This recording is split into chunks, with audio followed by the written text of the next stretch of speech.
different form for an entity than for a person, or is it the same form? It's going to be two different forms. You'll have a business application, and then right under that, you should see an individual application. So they're going to be separate. If you're an entity, you fill out the business application? Correct. And then what's going to happen is if, I'm not sure if the intake officer sent you anything as of yet. Did you fill out an inquiry letter in the beginning? Yes, we did. And then we got the ones for if you own over 5% of the company, each person has to fill. So if one is an entity, what form do they fill out for that? If you are the entity, you have the business application. Okay. And is that in the same email, or where can I find that application? It's on our website. If you look on our website under the event wagering tab, you'll see business application. You'll see individual application right underneath it. All right. Thank you very much. Okay. Okay, and when you're finished with your question, go ahead and put your hands down. Go ahead, Dave Author. Thank you. Dave Author with Arizona Downs. Can you hear me? Yeah.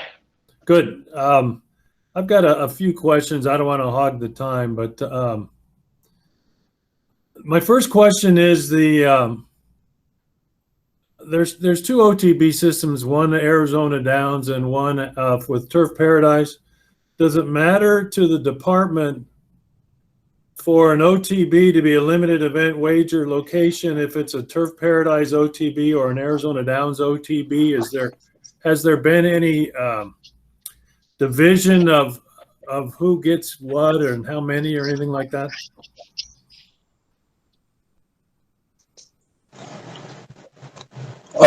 Dave, this is Ted Vode. If you read the statute, it's available for tracks and OTBs. Okay, so the department hasn't decided that, for instance, each track would get one, and then each track would have, 4 other OTBs, or each track would split the other OTBs, or is it just any OTB that applies? Doesn't matter whether it's a Turf or a Arizona Downs OTB? Yeah, I would direct you to the statute. Okay, I've read it.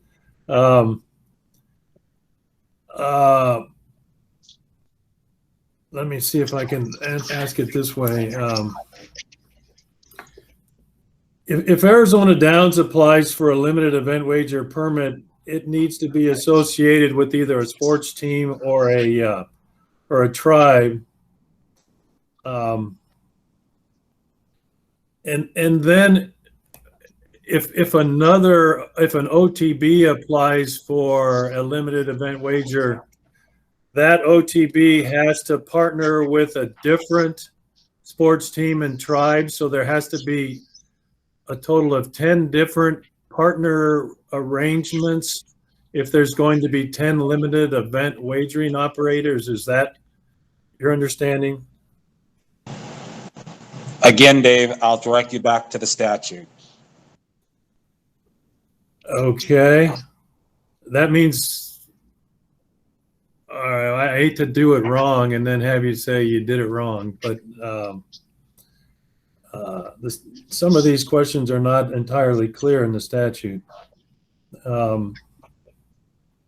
We have an OTB within 5 miles of a casino, but if that casino doesn't get a event wagering permit, is that OTB still disqualified if it's simply a casino but doesn't have an event wagering operation?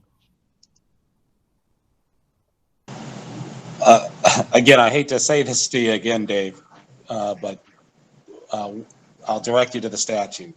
Okay, I didn't see any of that in the regs.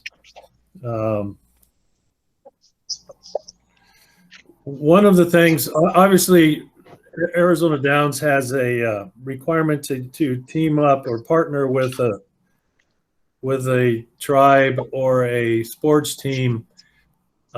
Is there a deadline right now for Arizona Downs to submit its application while it doesn't really know which teams and which tribes are going to be available for us to partner with. As far as we know, it's August 9th is the deadline. I'm sorry, I couldn't hear that. As far as we know, Dave, the deadline is August 9th. That's what's in the on the calendar. So all applications, what we're being told, have to be submitted by October 9th. I'm sorry, August 9th. For August 9th, and that includes the limited event wagering operators? I believe it's all applications, Dave. Okay. And so our requirement would be to partner with someone who is going to get an event wagering license. I'm just saying that the difficulty would be if we partner with a tribe who ends up not getting an event wagering license, we don't want to have missed the deadline. It's sort of a practical problem we have. Guess I'll read the statute. Those are all the questions I have right now. Thanks. Nicole Durr. Hi, thank you for taking my questions. Real quick, just wanted to ask if a qualified event sports operator has a designee who is completing the application for submission, does the event sports operator need to complete anything on their end?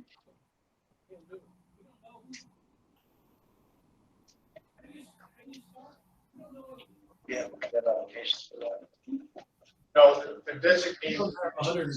We got to find 30 grand for the operator. I'm sorry, I missed that. The designee would be responsible for completing all the applications. Okay, great. So nothing additional would be required. Ernest. Correct. Not that I'm aware of. It's just one application. It's just one application. Okay, Yes, thank designate. you. Thank you. And then just another question I had in regards to occupational licensing, outside of who has been identified for licensure to submit with the business application, will there be any additional occupational licensing that the operator should be aware of in order to submit prior to the deadline, or would we be notified by ADG? Yes, what we do is when we get your inquiry letter, we will look at your org charts. We have your business application.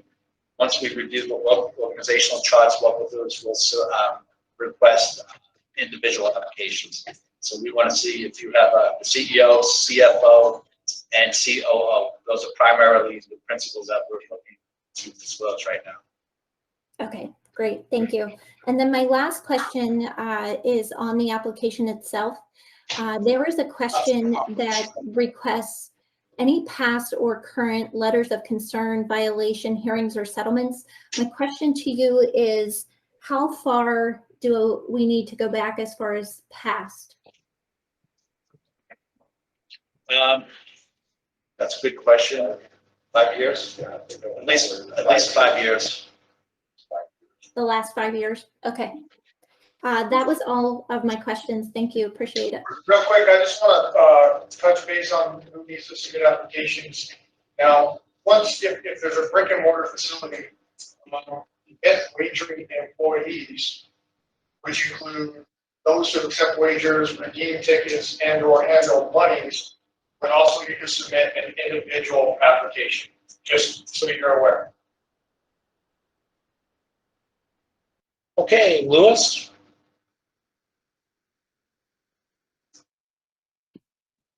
Lewis Fresco, if not. Can you hear me? Yeah.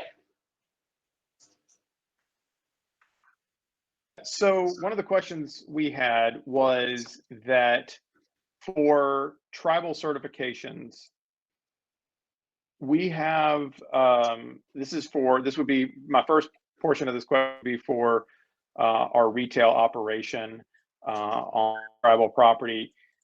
They had identified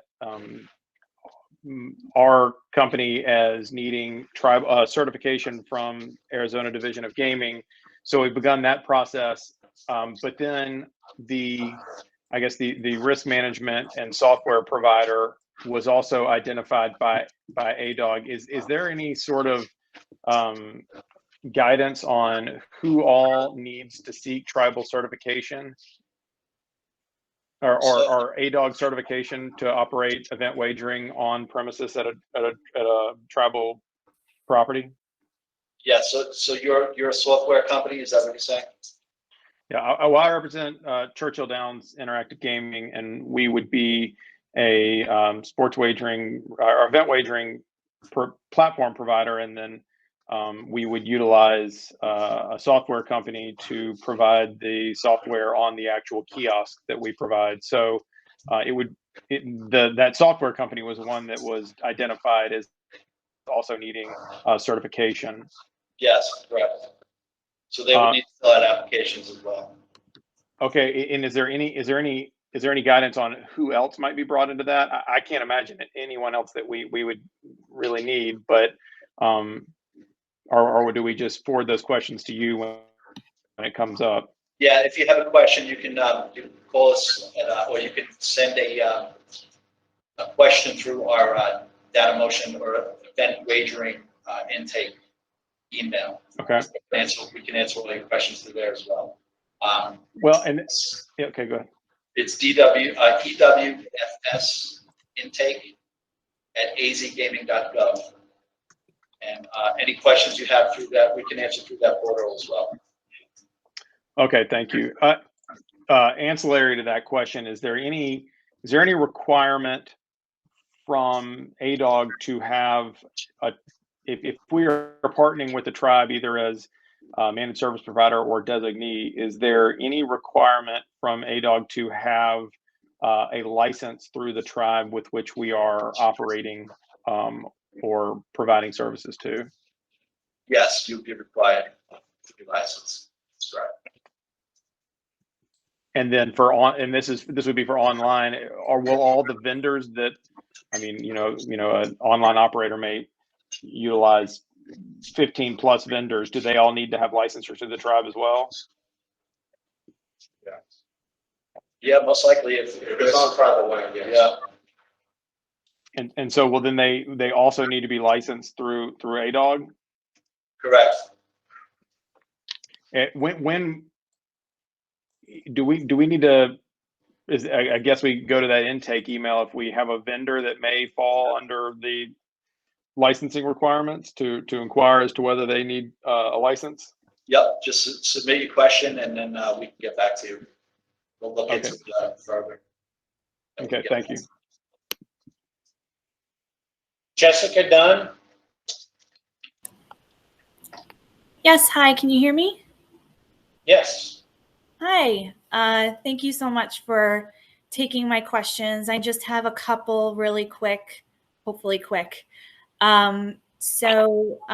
First off is I received an email from one of your representatives basically providing the individual officer applications just last night. My question is, are those also due by August 9th? Yes, correct. And is there any way that we could maybe submit the business application first and have the officer documents come in after? Yeah, that's correct. Give us what you have now, and we will require everything prior to August 9th. And we won't, basically what's going to happen is your application will not be submitted for investigation unless it's a completed application. So we need all required documents and applications at close of the term. By August 9th? Then. Yes, correct. Okay, sounds good. And then additionally, I'm assuming if I have questions about the officers that were selected for my particular company, I'll just contact the individual that emailed me last night. Yeah, concerns of, what kind of concerns? Well, one that was selected is not an officer of my company. And so. Yeah, absolutely, yes. Just give us a call. Great. We'll do a secondary review. We'll, get back to you with that.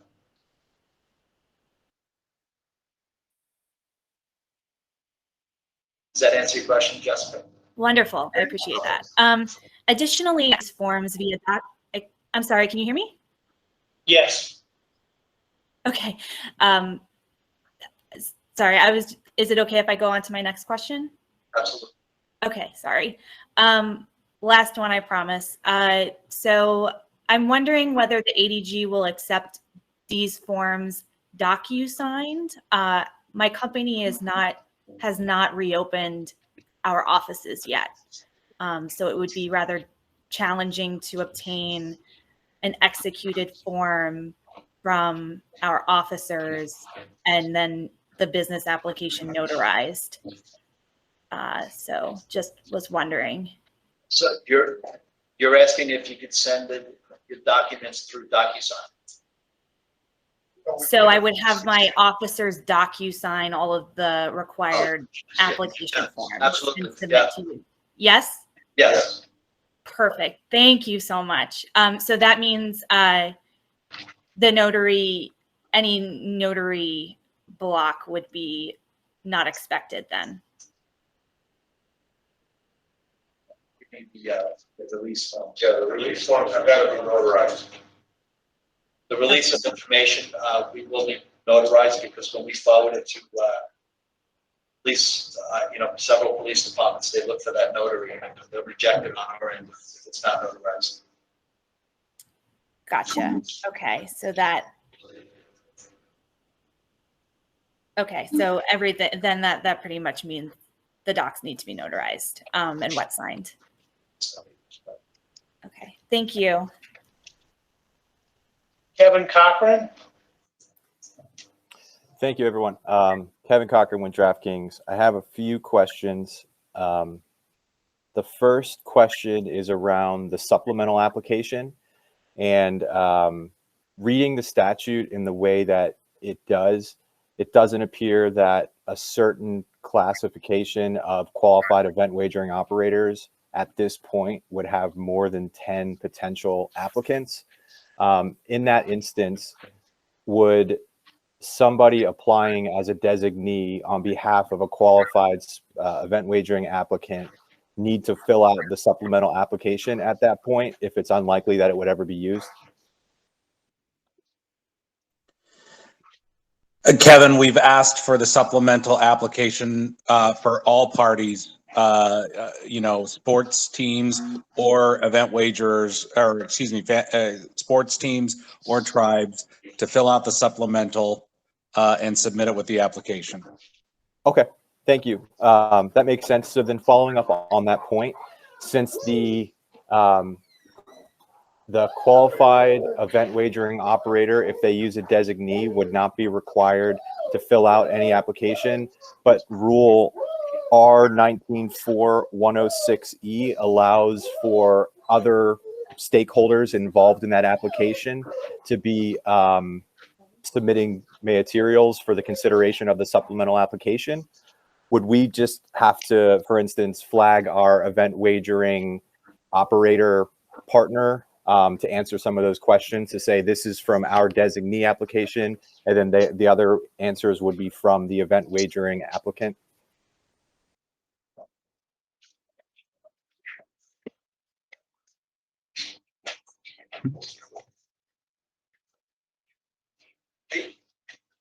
Kev, can you send us that question through our email portal?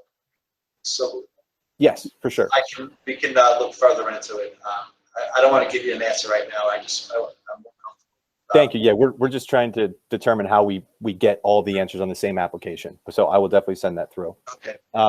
So moving on to the supplier application, if you look at what is referenced in the types of ancillary suppliers that would be covered under the supplier application. It's different than the final version of the rules. Specifically, it mentions marketing services, but the rules have changed that to marketing affiliates. It was our intention that somebody that provides marketing services but does not amount to the level of a marketing affiliate would not be captured as an ancillary supplier. But we wanted to make sure that the application isn't different than the rules or how we should be in interpreting that.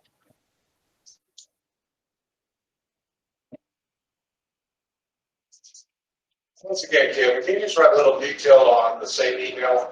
And we don't want to answer directly on that, so we do a little more research on it. Great. Yep, we can send that through that form as well. The last question I have kind of talks about vendor and supplier licensing in general. When looking through the statute and through the regulations again, it is our interpretation that the legislation itself doesn't necessarily dictate that the individuals for these applicants need to submit these forms. And comparing the Arizona process to some of the sports wagering processes we've gone through in other states, the vendors haven't had to supply this level of personal detail for individuals. Is there any way, when we're working with our vendors now, we've had some issues with them being able to potentially complete these applications, especially on the individual side, not so much the business entity side, by the August 9th date for event wagering? Is there any approach that we could discuss to potentially get some temporary reprieve on those individuals for suppliers and ancillary suppliers only, to make sure that the vendors that are necessary to get event wagering up and running in the state, all of those vendors can get through the licensing process? Because as we're talking to them now, there's a real concern of being able to get 31 to 33 pages of individual information from a bunch of different individuals through over this short period of time, especially because this is not the type of information that has generally been submitted for these type of licenses in other jurisdictions.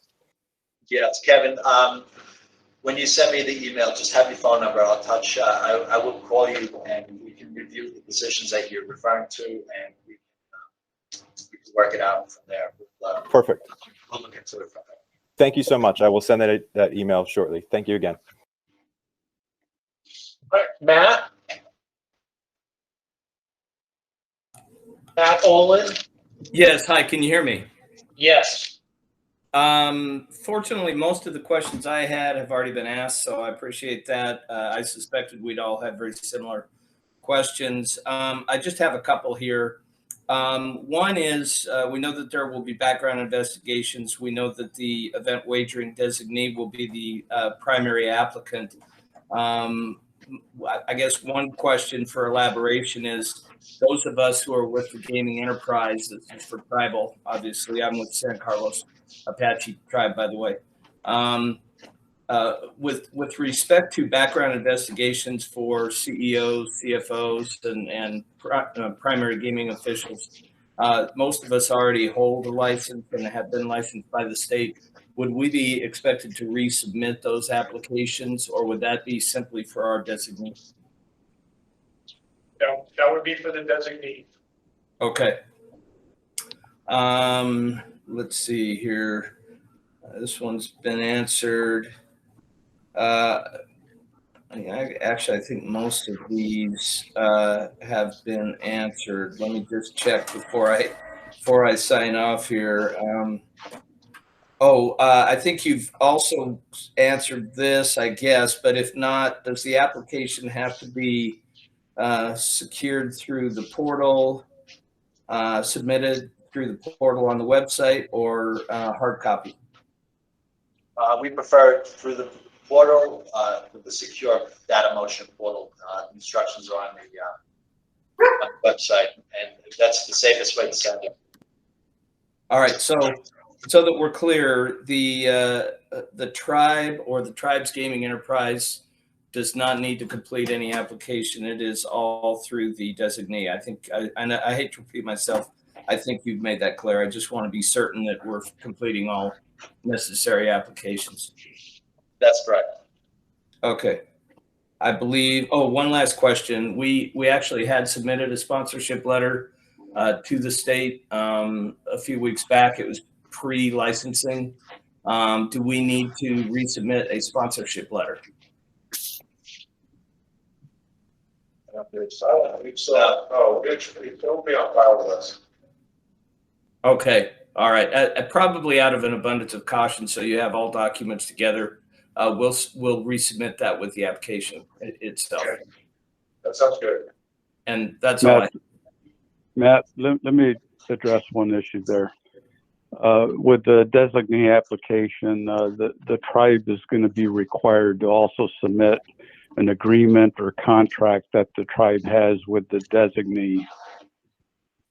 Yeah, thanks for that information. We will be sure to copy with the application the actual agreement with the designee, and we also have a tribal council resolution that we would submit as well. Excellent, thank you. Lisa Rankin?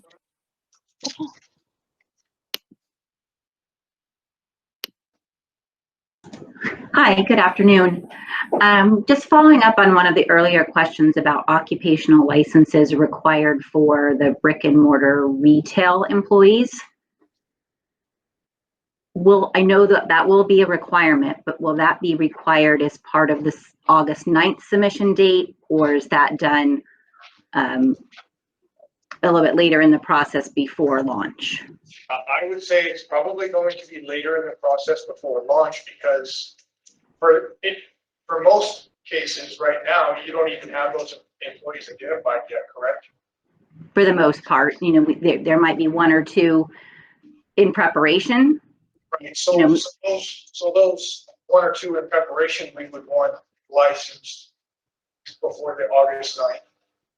Okay. The rest of them, as they're hired, then we would license them. Okay. And then is it best to reach out to our intake officer, our intake officer that gave us the information about who had to file from an entity perspective, and ask them for the appropriate occupational application? So if you look at the individual application on the website, bear with me one moment.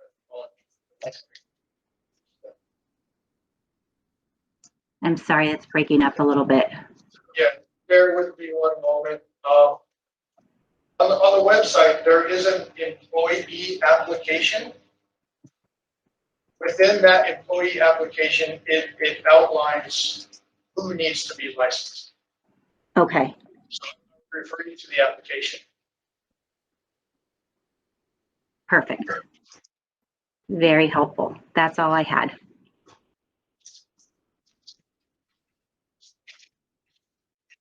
Nate?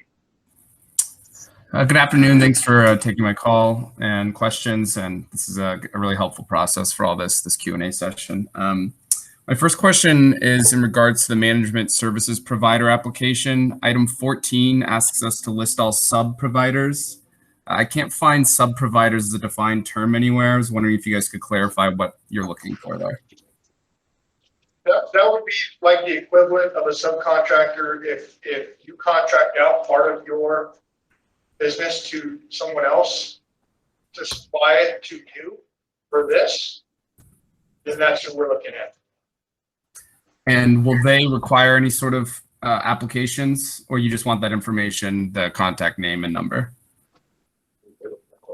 Yeah, they would require an entity application as well, and we'd have to identify their principals as well. Okay. And I'm sorry, which application would that fall under? It would be the same application you submit. So it'd still be a management services provider application? Yes. Okay, thank you. And then my next question, if our applicant entity is a wholly owned subsidiary of just one single parent company, does that parent company need to fill out a separate application as well? Yes, we do have a parent app, I believe. And I apologize if I missed that, where would I find that? Should be on the website. See what? Here. Yeah. I'm sorry, what was that?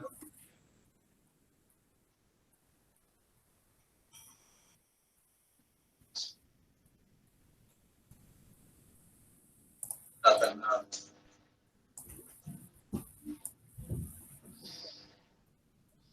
Okay. Yeah, we'll have to look into that one. Can you please send an email to the EWFS intake mailbox, and we'll follow up with you on the parent company application. Okay. And then last question on the, sorry, let me pull it up real quick so I get the exact wording. But you asked for the individual applicants that you are requested. What request are you referring to in that checklist? Are you talking about the principles that we're asking to disclose? Yeah, for the management services provider, one of the checklist items is all applications requested for individuals. I'm just trying to clarify what exactly that is referring to. Those would be the individual applications for the principals to disclose. And are we making that determination which principals, or was this something that was? Once we review your inquiry letter, we'll look at your old charts, and then we will determine what we're requesting to disclose. And we will, right now, we have our intake officer sending the actual applications to you via. Okay, so if we haven't received that yet, it's still ongoing? Yeah, what, who are you with? With PointsBet, partnership with Cliff Castles.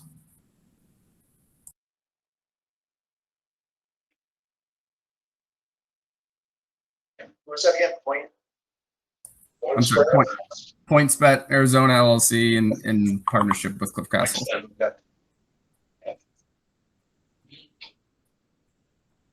I will look into that and make sure that we have you in the system and get them out to you.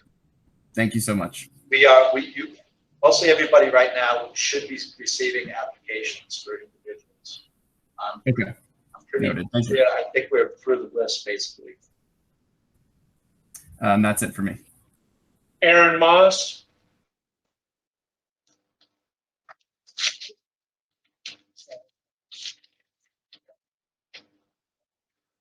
Okay, Lewis. Yeah, Louis Fresconi with Churchill Downs again. Thank you for taking my question. I'll promise this is the last time I'm going to come up with one. Is if we are applying as a designee,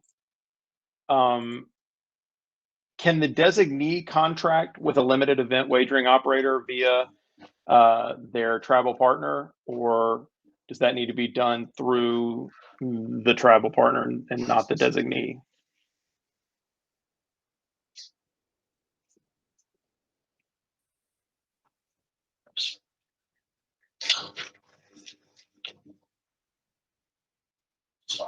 Yes.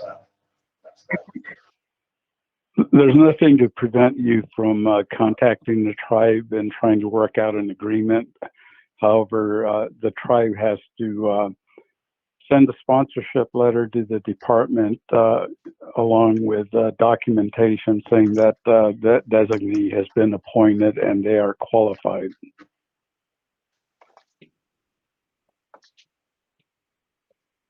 Okay, thank you. Is that it?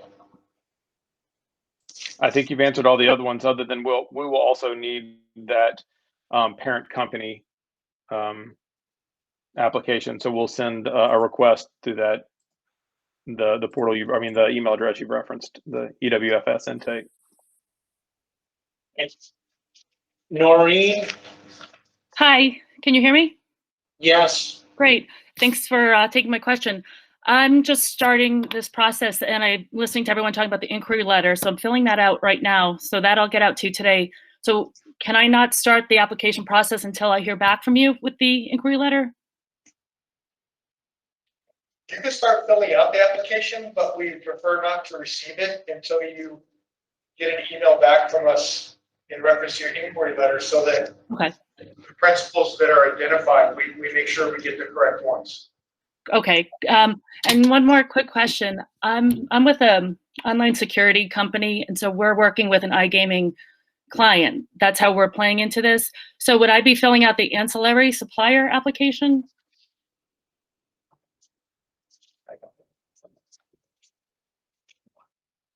Yeah, I believe so. You'd have to refer to the website and see where you fall under.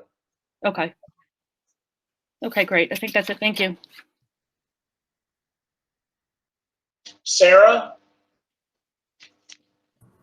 Hi, yes, can you hear me? Yes. I was wondering if there is any waiver for European residents for fingerprinting. You have access to police certificates? Are you asking if I do? Yes. Or if the European residents have access to obtain their police certificate. Well, I'm just wondering if in light of COVID, it might be a little bit more difficult for them to get access to those services.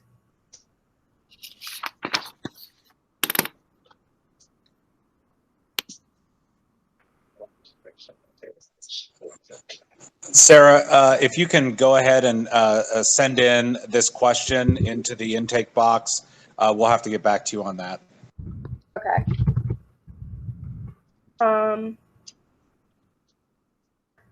Also, is there going to be, or will there be available an institutional investor type form that's more limited to be completed by 5% entity owners in lieu of the individual personal disclosure forms? No, the 5% or more would have to be included in the principles. Or I'm sorry, the corporate act. Okay, and can you just confirm that the fingerprint disclosure forms are also applicable to CPA affiliates since they fall under ancillary suppliers? That one you can send us that question again, and we'll have to look into that as well. Okay. Also, the application form for suppliers doesn't allow for non-US based phone numbers and other information, including zip codes. What is the suggested approach for non-US based applicants? Notify Edgar Garcia. He's on the intake website as well, and just make a note of that, and we will take care of that for you. Okay. Or yes, if there's an additional information page attached, maybe you can just write it in there as well. But we'll probably have to manually just put that into our database. Okay, I think that was all my questions. I will also need access. I'll send an email to the intake regarding the entity owner. So that's all for me. Aaron Miles? Yes, sorry about that. Sorry for the malfunction. Just a couple quick questions. How far back do the applicants need to include litigation information? 5 years. 5 years. 5 years. 5 years. Okay, I just want to clarify that. Thank you. And then if a tribal entity regulated by the Arizona Department of Gaming already, such as Cliff Castle Casino Hotel, applies for event wagering operator license in partnership with a management service provider, would on the Cliff Castle Casino side or the tribal entity side, are we also required, even though we've already been licensed, to submit an individual application? If you're already certified with us as an independent certification, send us your corporate app, and we will. If we have you on the vendor side, we won't require the principal applications. Okay. If you're already certified and current. Yes. Thank you very much. Okay, we don't have any more questions. Anybody on the phones that have questions? Yes, can you please give us the email address again for the intake? It's E as in Edward, W, F as in Frank, S as in Sam, intake at azgaming.gov. Thank you. Kevin Cochran? Thank you. Just a quick clarification on that too. I know you're talking about it's through a secure portal or something like that, but could we email that address just simply through our regular email? Is that? Yes, is that absolutely. And Kev, I think I spoke to you a few times. Yep, perfect. I'm not sure if you have my direct line. Feel free to call me too. Yeah. Is this how? Yeah, just I can get you through the EWFS through. It doesn't have to be through secure. Okay, great. Thank you so much. Is that it? Do we have any more questions?